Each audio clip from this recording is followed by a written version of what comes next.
Welcome to Evolve Ventures with Amelia Eve, where we explore the psychology, nervous system, relationships, and lived experience of what it actually means to evolve as a human being.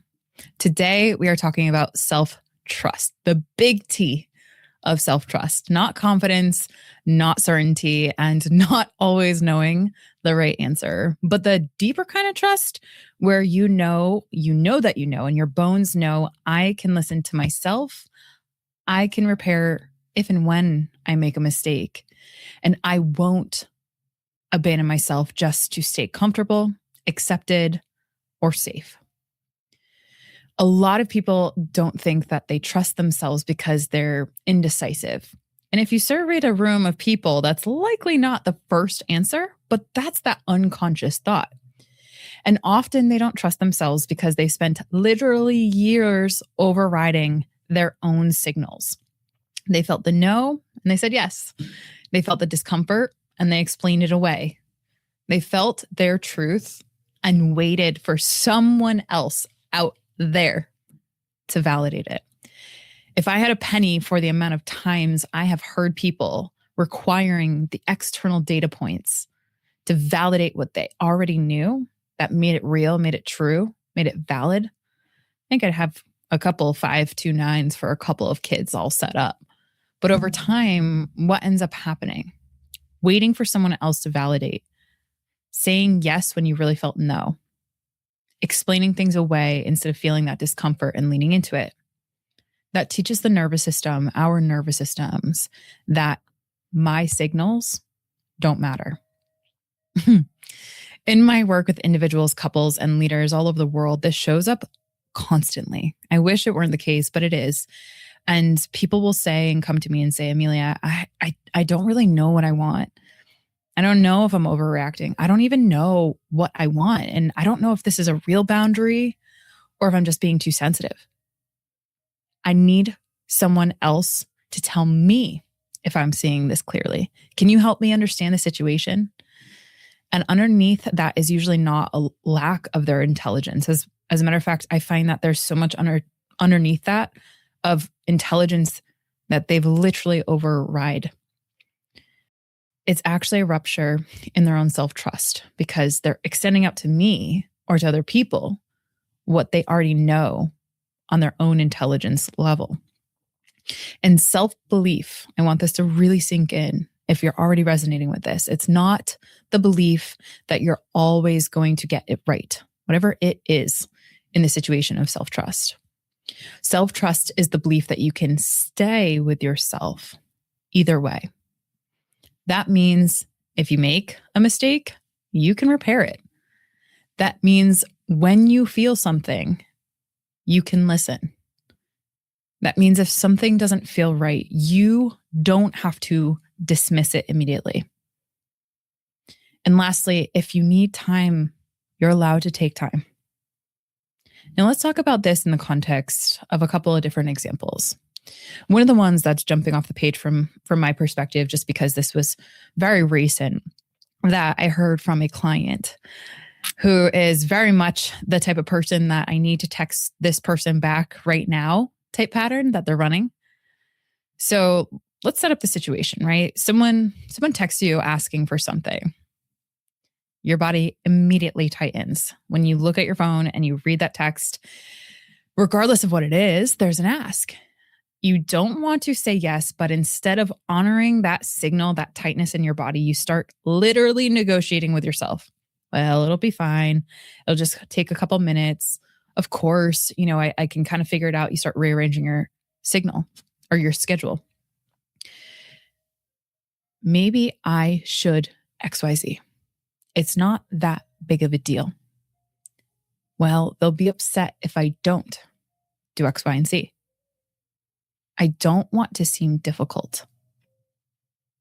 All of those unconscious thoughts that happen in a split second, what happens? You then end up saying yes. But not because it was a true full body, yes, I can't wait, but because saying yes relieved your discomfort faster. Who has been there? We have all been there in one way, shape, or form. Maybe it's not a text, maybe it's an email. Maybe a work colleague comes in, is trying to ask for something. That is one of the ways self-trust erodes. Not at all at once, but in small micro moments where your body is telling you your truth, the truth that's living and breathing inside of you. And you keep choosing approval over alignment, appearances over authenticity. That performance over time ruptures the relationship that you have with yourself, what I call intrapersonal relationships, relationships that you have with parts of yourself, specifically the part of you that needs to rely on you. When there's a signal sent, you're going to listen to it. Now let's kind of change the context, because this, again, be it a text or be it an email, I see this pattern all the time. Now let's shift gears over into maybe intimate relationships, right? This is another place that this shows up: dating, going on dates. Actually, in an intimate relationship, this happens all the time. And I see this with couples. You notice something's off, right? Maybe your partner's, their words aren't really matching their behavior. And it's like, here's a difference. What's going on? Maybe you feel a little bit smaller or insecure around them. Or maybe, for example, you feel like you're kind of performing for them instead of just being yourself. I see this a lot when it comes to the dating world, the modern dating world that we have right now. It's what I hear from a lot of people. But instead of listening to that mismatch, if you will, you start cross-examining yourself instead of the situation. You start asking yourself on an unconscious level, well, am I being too sensitive? Maybe am I expecting too much from them? Maybe this is normal. Maybe I'm the problem. And to be clear, reflection is healthy. In past episodes, I am highly encouraging of that, especially when we talked about boundaries, right? You need that clarity. But abandoning your perception is not the same as being fair, and certainly not being fair to yourself and your truth. Self-trust means that you can stay curious without gaslighting yourself. You can ask, what else might be true, without immediately deciding that my experience must be wrong. Last example that I want to frame this in, because these are the top 3 patterns that I see when it comes to distrust. And I mean, the other one outside of this that I'm thinking about is family, but that's a whole separate series we will get into, because honestly, this is happening so often in family dynamics, especially the dysfunctional family relationship, which what family doesn't have a little sparkle of that? So let's talk about it from the professional standpoint, right? The leadership example. I see this in leadership all the time too. A leader, she or he senses that something is often off in the team. They had their team huddle, they had the team meeting, or in between deadlines, they notice that a standard is slipping, a communicated standard, or a conversation needs to happen that hasn't yet. Or even better, a decision that needs to be made for other things to happen, that's being delayed. But instead of trusting that signal that they have kind of ping them, they start to overthink, right? The leader says, okay, well, I kind of need to wait it out, wait for a little bit more evidence before I jump to this conclusion. Or they'll avoid having a conversation altogether with a teammate, a colleague, a coworker. Or even better, I've been there before, this one in particular hits home.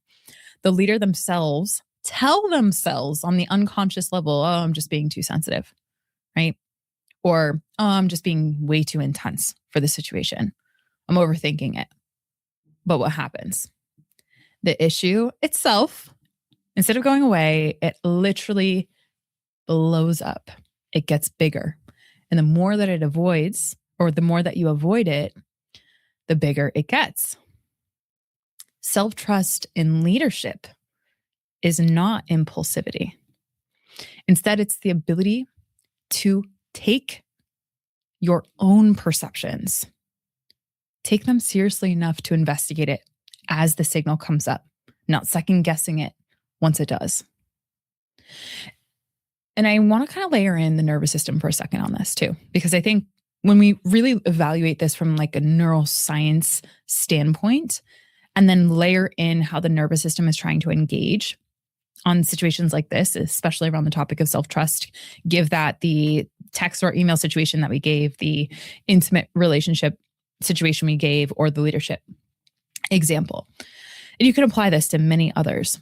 But from a nervous system perspective, self-trust becomes truly difficult when your nervous system learned that truth created danger. As a truth seeker and a free thinker, this is what my nervous system unconsciously learned. And I'm sure if you're an evolver and you clicked on this and this episode is resonating, to some degree, this was likely true for your nervous system too.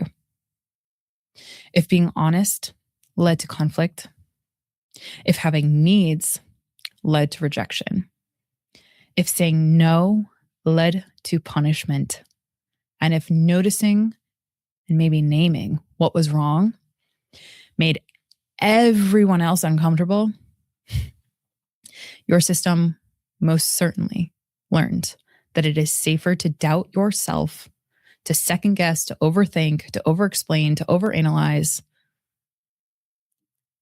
than it is to trust what you know. And like I said, that has implications that can be dangerous.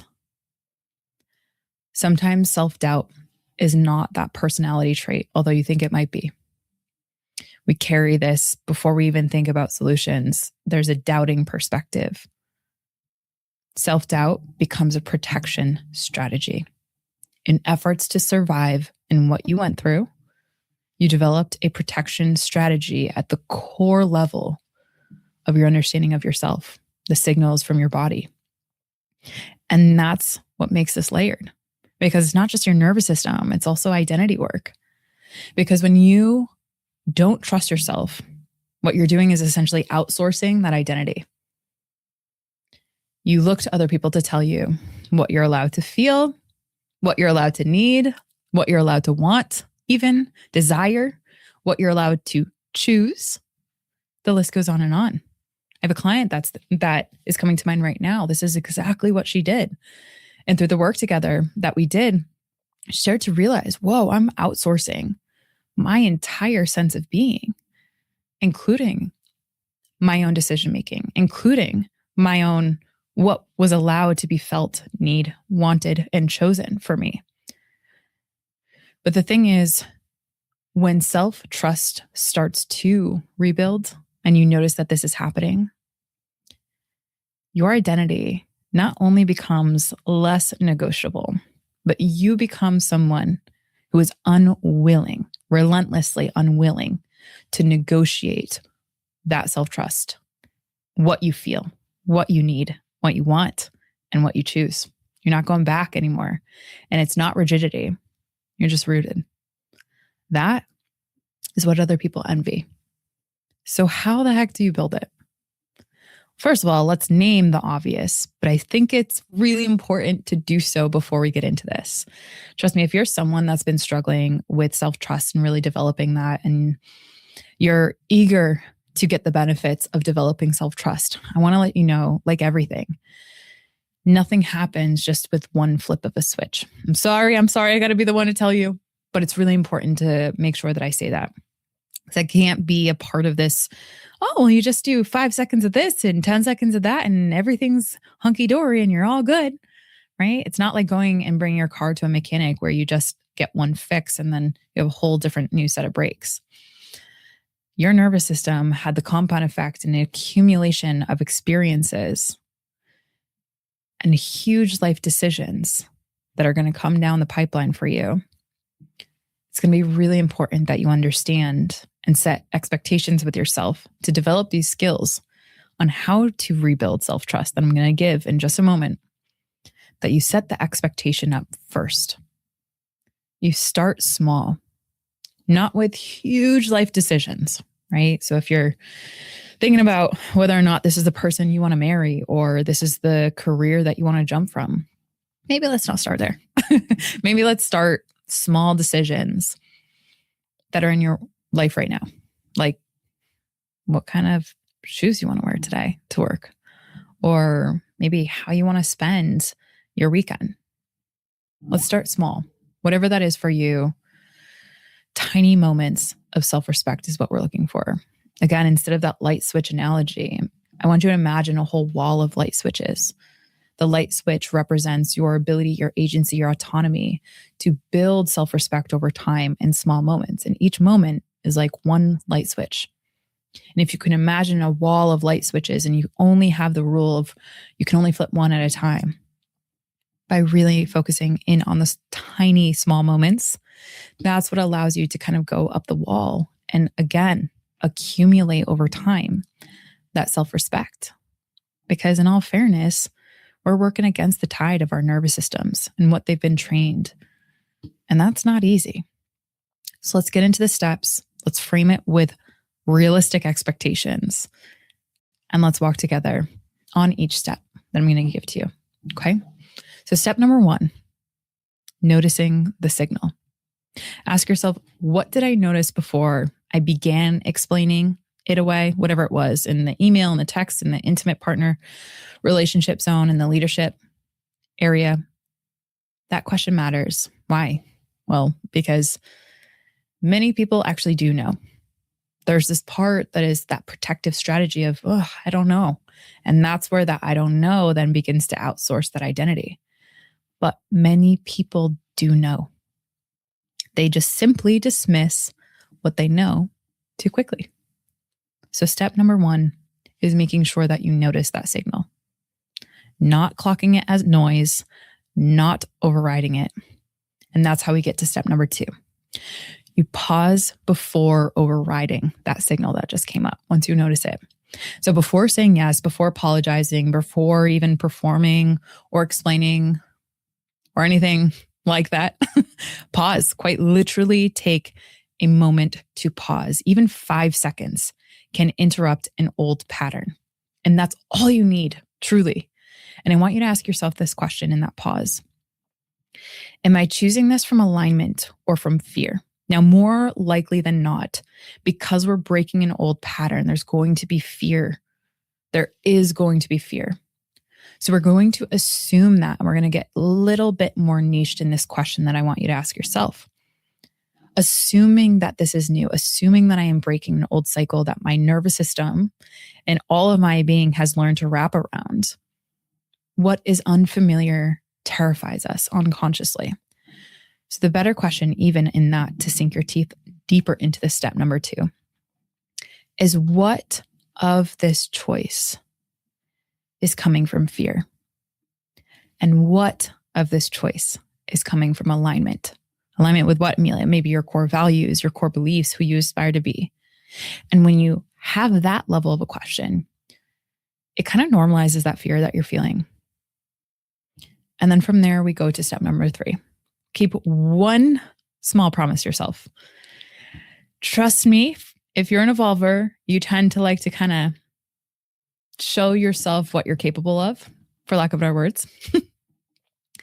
And this is really where one small promise, it's not even about the promise, but it's about the process of the promise and how you stick with yourself. Because self-trust rebuilds only through evidence, not just promises. So I want you to choose one small promise to yourself. Not a dramatic one, not, like I said, a huge life decision, but something like, I will take 10 minutes before responding to this email or to this phone call or to this text message. Or I will not say yes immediately if that's your go-to pattern. Or I will name what I feel before I dismiss it. I was on a podcast earlier today talking with a man we were talking about feelings and emotional intelligence. And this is the strategy that I left his listeners with, to take one action, to name that feeling before they dismiss it. And the last one, I will honor my capacity just once today. Maybe that's in the morning, at lunchtime, at breakfast, or during your lunch break, or before you get home from work in your car.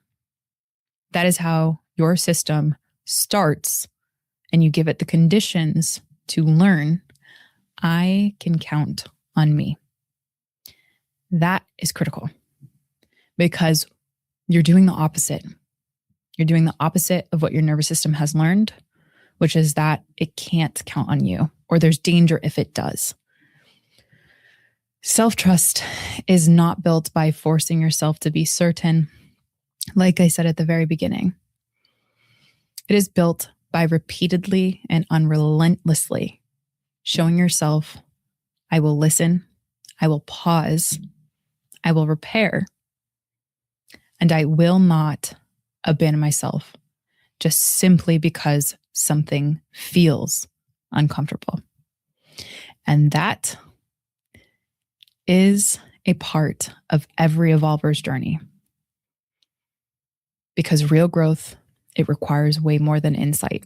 You know this by now, but how much are you practicing it? What it requires is an internal relationship that is strong enough to hold the truth. And I would wager strong enough to hold your truth. So, friends, you don't rebuild self-trust by making perfect decisions, like we spoke about at the very beginning. It's not even about that at all. You rebuild it by becoming someone you no longer have to or are willing to betray. So if this conversation on self-trust, be it slightly intense, resonated with you, I'd love to invite you into EVE Reflections. It's a private, low noise reflection space where I share some of those deeper thoughts that I have on an episode with practical insights and ongoing prompts for any evolver who truly wants to keep growing and integrating this work on a more communal setting. It has the feel of a group chat, but it is a group space without the pressure of the group chat. So it's a WhatsApp broadcast channel. So you can receive the reflections, you can sit with them, you can integrate them, engage only when or if it feels right to you. So you'll find the link down below in the show notes. So go ahead and click that. And if you're not feeling like you want to join there today, you can still subscribe wherever you're listening or watching so that we can keep learning, growing, and evolving together. So as always, continue to take action on what you're learning, what you're maybe hearing for the 80th time. And I'm always here every step along the way. Keep evolving, everyone. Thanks for joining today.